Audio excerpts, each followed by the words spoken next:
Game na sumabak sa Galawang Bay o Gay Challenge ang isa sa mga bida ng upcoming film na Bakit Lahat ng Gwapo May Boyfriend na si Dennis Trillo. Let's watch this. Destiny Rose, My Husband's Lover, at Conan My Beautician. Ilan lamang yan sa mga kapuso show na nagtampok sa buhay ng mga gay. Iba't ibang aral ang hatid nito at talaga namang tumatak sa publiko.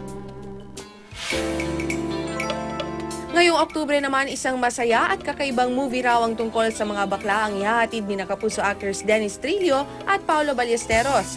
Yan ang Bakit Lahat ng Gwapo My Boyfriend. Rom-com na nakakatawa, na feel good yung mararamdaman mo pagkatapos mong panoorin. Hindi siya stressful, walang heavy drama, walang awaan, puro good vibes lang at happy moments. Tampok daw dito ang iba't ibang klase ng mga gay, kaya naman pati cast members ito may iba't ibang acting din. Karoon kagad ng instant yung chemistry tsaka yung rapport ng bawat isa. Si Paolo masayahin, si Anne masayahin, and pareho silang professional sa ginagawa nila. Pero sa kabila ng iba't ibang palabas tungkol sa mga bakla, ang tanong pa rin ng marami, paano nga ba malalaman kung straight o gay ang isang lalaki? Yan ang lesson for today ni Dennis sa pagsalang niya sa ating challenge na Galawang Bay o Galawang Gay. Number 1, sa pagkuha ng selfie, ganito raw ang Galawang Bay. At ganito naman ang Galawang Gay.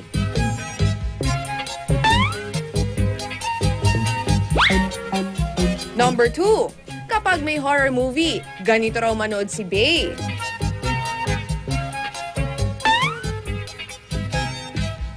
Habang ganito naman ang gay.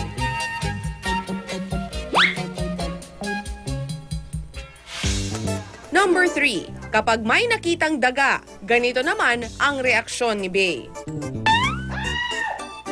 At ganito ang reaksyon ng gay.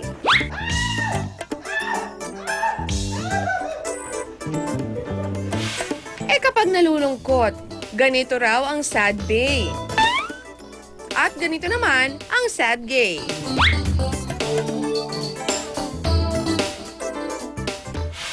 O now you know, kapuso, basta palaging tandaan, ano man ang iyong kasarian, mas mahalaga pa rin ang kalooban. Kaya ikaw man ay isang bay o gay, live life to the fullest.